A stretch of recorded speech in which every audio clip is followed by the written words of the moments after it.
You're listening to Reach, Teach, Talk with Nat Davey.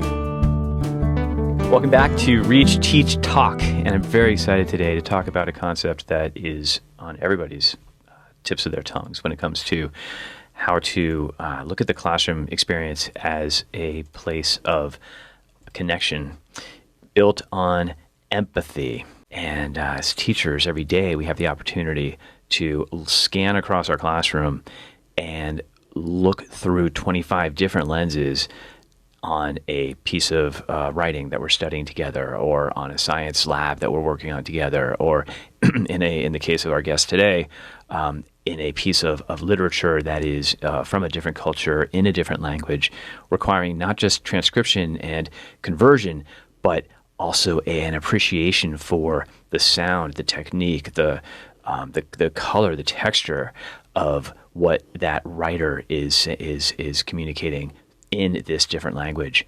And I am very happy that today we have this incredible teacher who's been teaching world languages for 23 years in schools across the United States.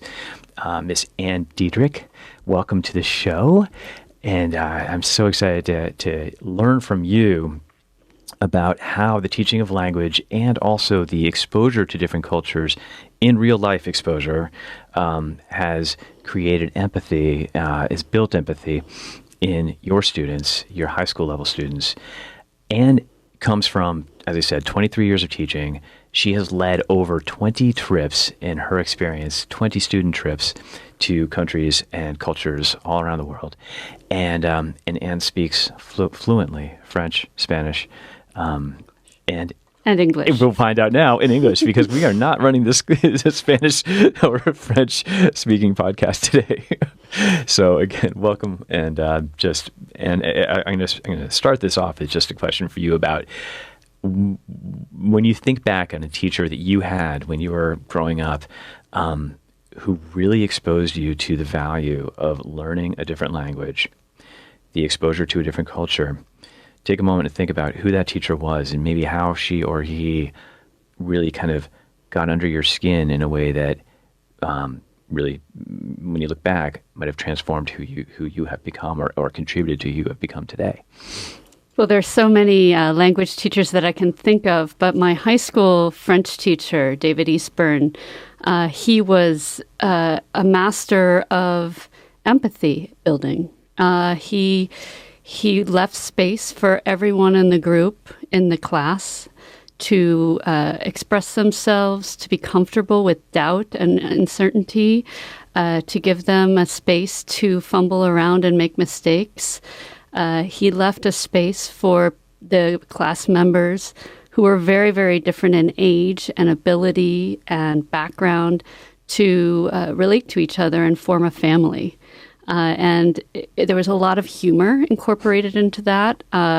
We played pranks on each other, all in French, and really got to know. It was a French literature class, actually, and so we were reading classical pieces of literature that were very challenging, and it didn't seem difficult with the atmosphere in the class. So if let's back it up, and I want to get a little character view of who David Eastburn was. So, what did he look like when you think about him in your memory, in the photo memory of your mind about who he was? Can you describe him in a few words? Like he was a typical British professor with glasses, the jacket and the tweed jacket and the tie, and very athletic and energetic, very conservative looking.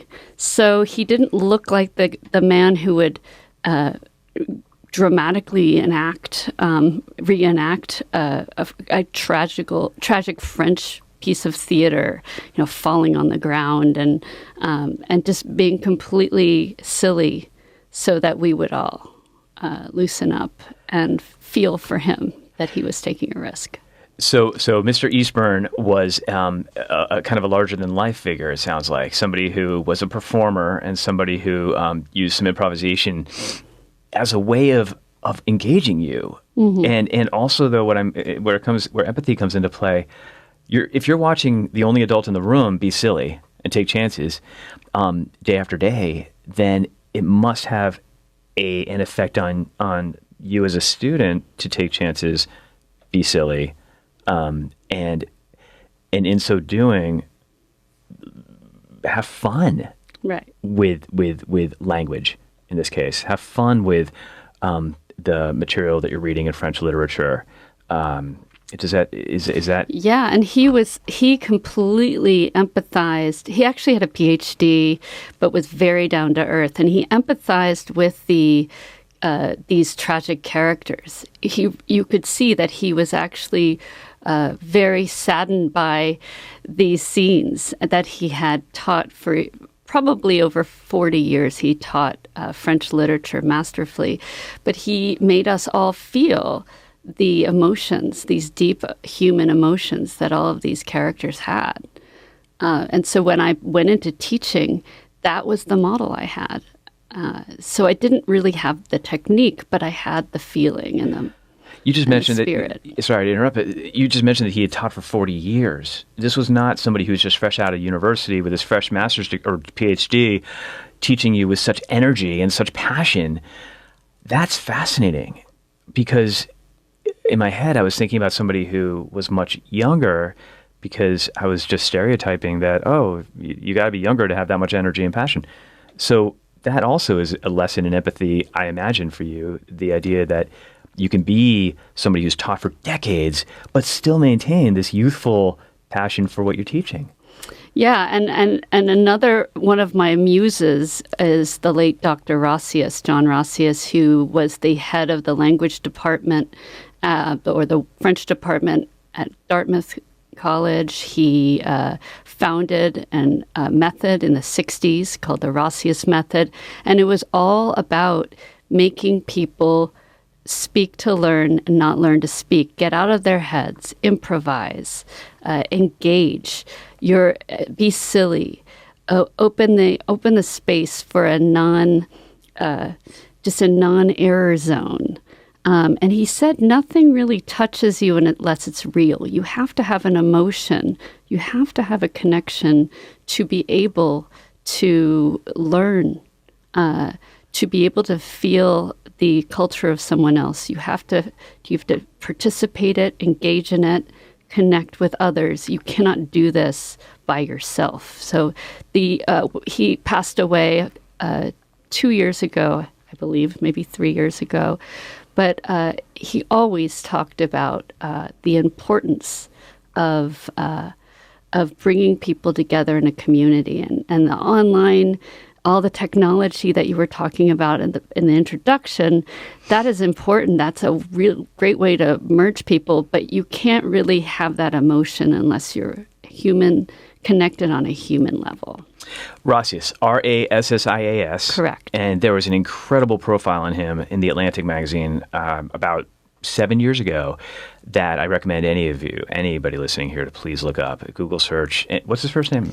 John Rassias, Dr. Yeah. John Rassias. Yeah. He also had a 60 Minutes episode about him with Ed Bradley and Morley Safer. Fantastic. He has done an incredible amount of work, but basically his methods are used with the State Department and the Peace Corps and the Foreign Service. It's a rapid fire drilling technique, which is based on improv and theater, the absurd. I want to get into the technique in just a minute, but before I forget, there was something you said earlier about what he recognized back in the 60s, long before neuroscience was able to actually, prove evidence to this. The idea that learning involves an emotional component. You have to be touched by something in order to open your mind. You have to find relevancy. You have to find empathy. You have to with what you're learning. It emotions and also the social side of learning. Dr. Rassias knew this 50 years ago, and brain studies today, research today, is only proving that, and then some, that what he intuitively understood about learning, about opening the brain and the connection to emotions and the connection to social reciprocity, is essential to good learning and to long-term retention. So I just wanted to touch on that because that's fascinating that he knew this, and the program and the approach that he derived out of that has been just so effective afterwards? So John Rassias was an actor. He was trained in the theater, and to be a good theater, to be a successful actor, you have to have a deep understanding of others' emotions. And so he thought, wow, we're missing something. When we're in the classroom, we have all these kids who are sort of sitting here prisoner. They're required to sit here with us, and so we have them captive. But what if we make them forget that they are in this contained environment? What if we forget about that and we just make it a place of play? What if we make this a place where people can imagine and we can create and develop games that just take people out of this sense of requirement, the sense of duty, and into this sense of possibility. So he built that as he has. It's edutainment at its best. I mean, if I've been doing the Rassias Method since the early 2000s, the early noughts, and the kids just laugh. They are a little shocked. They are on their toes. And then in the end, they help each other, because part of the technique is peers correct each other. And there's a very safe, very congratulatory, safe environment for students to make errors and then to correct each other and to help each other. Because in improv, and I've been doing improv at Second City since 2011, I want to say. I actually got to feel that myself, because everyone is on a different path in their learning of a language, in their learning of improvisation. Everyone is on a path, but we can help each other. And as a group, we can definitely relate to each other and connect to each other, empathize with each other, and be better for it. That's beautifully said. I mean, you meet the students where they are, and you trick them into learning. It's this idea of, but what about the AP scores, Anne? What about how do these students who are learning without knowing that they're learning, and they're role playing and they're having conversations in French cafes in the middle of their classroom? How do we, for the skeptics out there? I would say that having taught the AP class doing these ridiculous improvisational techniques in the language classes, the scores have been 4s or 5s. I think they were higher than they were pre-Rassias because the students are engaged all the time and they're active. Because if you had a stopwatch and you clicked how many times people spoke in a given hour, they speak from 100 to 125 times because they're doing choral repetition. They're speaking without really thinking. They're getting out all of those phrases that are somehow the different syntactical structures that are not so easy, but it's becoming automated. So when you have an AP exam that's timed, they're raring and ready to go. They're like horses in the gate at the Kentucky Derby. They're ready to just take off.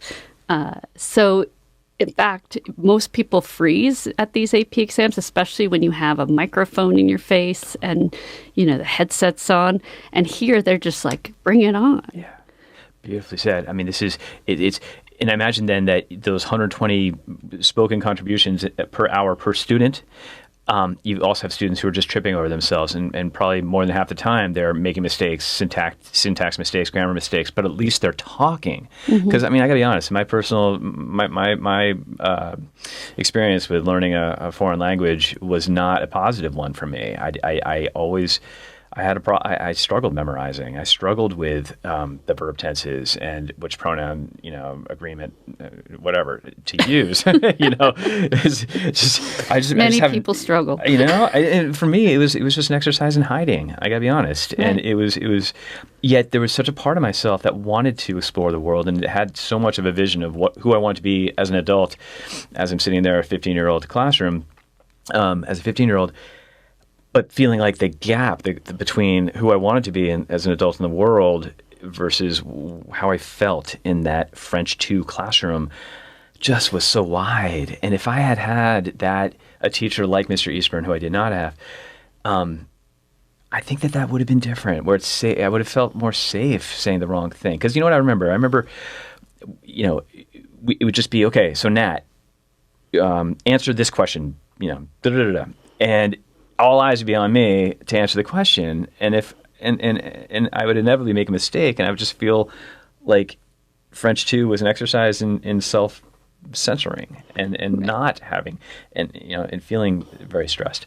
So anyhow, all that to say, like, I think that to put me in a robust classroom, like how you're describing, where it's okay to trip over yourself, keep talking, you're still in that French cafe in the middle of the classroom, you're still ordering, duck confit and from the waiter, and you may be ordering something completely different, or the waiter might not understand you, but it's okay, because you're going to be speaking constantly. And you speak to learn, you don't learn to speak. Get out of your head. So, and actually just a follow-up, David Eastburn came up to Dartmouth while I was teaching in their accelerated language programs. And he sat in my Spanish class because I'm a Spanish teacher as well. And so Dr. Rassias also came in every day in my Spanish class. So they met each other, and they both participated so enthusiastically and talked about, asked a lot of questions. When did you feel that the rhythm and the tone of the class was at its best, and to observing those moments of connection. And so even until he was in his late 80s, John, and he would have breakfast with me afterwards and said, you know what, I noticed at this one point, everyone was just joyful or just fully engaged. And in order to recognize that point of full engagement and joy, Dr. Rassias, as an observer, had to have not just his mind open, but also his heart, his gut, that intuition, that intuitive sense of, this class is robust right now. This class is thick with learning. But beneath that, he was a very empathetic man. So you would see him. This man was a big shot in the academic world. He had led this new language methodology. He was very well known for what he did. He was a chair of the French and Italian department at Dartmouth, had won many awards.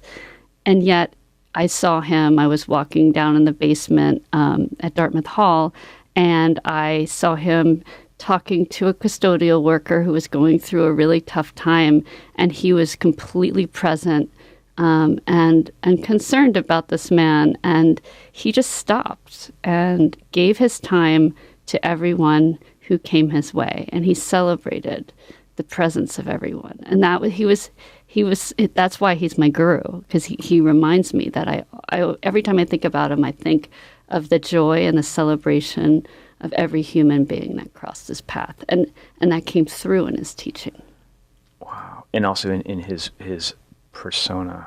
You were describing him at the beginning of this episode. You were describing him as a very joyous, very happy, very positive, gregarious spirit, right?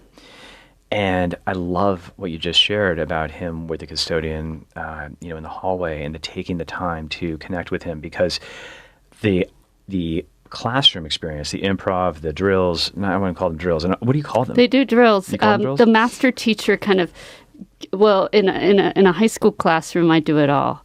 But that you teach the lesson in an engaging way, and then you run these rapid fire drills, right, where the students have to stay on their toes and are drilled at random. Right. So staying on your toes, rapid fire, drilled at random. And interjecting cultural significance. So expressions that would not be in a textbook. So the teacher actually has to build these drills. Absolutely. It requires creativity and a lot of work on the part of the teacher. But you want to give them colloquial expressions that are used today. You don't want to give them 1980s vocab that is in the book. Right. That's been edited and re-edited, but it has still the language of the 1980s. These are kids right here and now in 2019. Right, So, right. And issues. So like if you've got a cultural issue that you want to talk about, like climate change, you can actually add expressions that would get the kids thinking about responses. Yes. The fast-paced nature of the classroom juxtaposed with his moment in the hallway with the custodian, I keep coming back to, because I just love the juxtaposition between, fast-paced, da-da-da-da, and actually, I know you, I see you, and I'm going to take the time to share space with you. That all seems to factor into this full body approach to teaching, because it's in order to truly bond and build a trust bridge with your students, right? They need to know that you're not so rushed and so frenetic that you can't see them for where they are right now. Right. It's a fast pace, but it's not rushed. Yeah. And when you are, it's teacher going up to individual students for their drill. The teacher is looking at them and connecting with the student, the given student drilling, or the person next door correcting, right? Editing the student, helping the student, partnering with the student, and then they're giving a high five. There's a lot of love. Congratulations for making that effort. So it's fast, but it's not rushed. I see the same thing. It's excited. Yeah, it's excited. I love that. It's always there's urgency to learn, and right? Urgency to get this, because we've got so much to do. We have so many connections to make. It's so exciting. Connections to make, and again, you're tricking them into learning. And it's this, and time probably has a whole different definition when the class is running on that much of there's so much froth,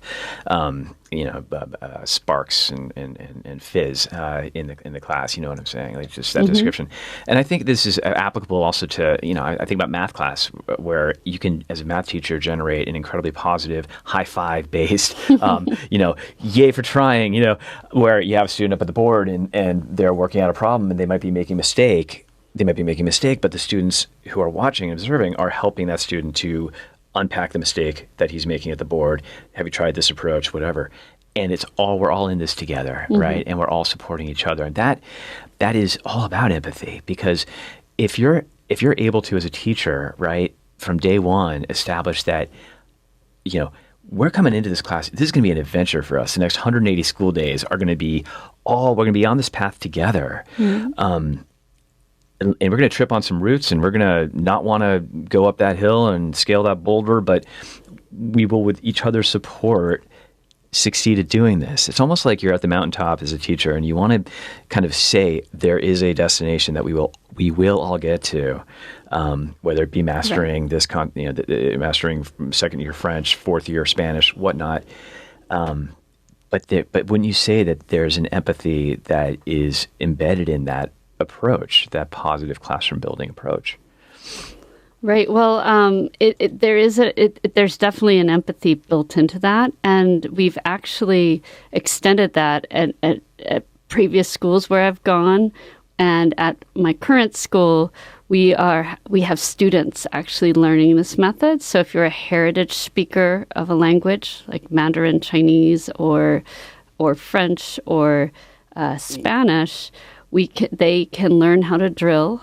Maybe these kids are not as successful at writing the language, but they can be useful tools and celebrated for the knowledge that they have. So and with English, everyone at our schools in the United States, these, very competitive high schools, they speak incredible English, and they have a tool. Yes. And if they learn how to drill in a structured way, they can help other communities and extend their lives into communities where there would be really uncomfortable normally. We talk about these student tourism versus ego tourism, which it just makes me bristle when I think about groups that have the opportunity to go for a week to Belize, or a week to Beijing and Shanghai, or a week to Madrid or London, and yet they don't come back with anything sustainable. It's clear like they just did this. It's ego tourism. I saw a show in the West End, and then I went to Canterbury, and then I saw St. Paul's Cathedral, and I went to, took a ferry ride on the Thames. But okay, but how did you connect with the culture?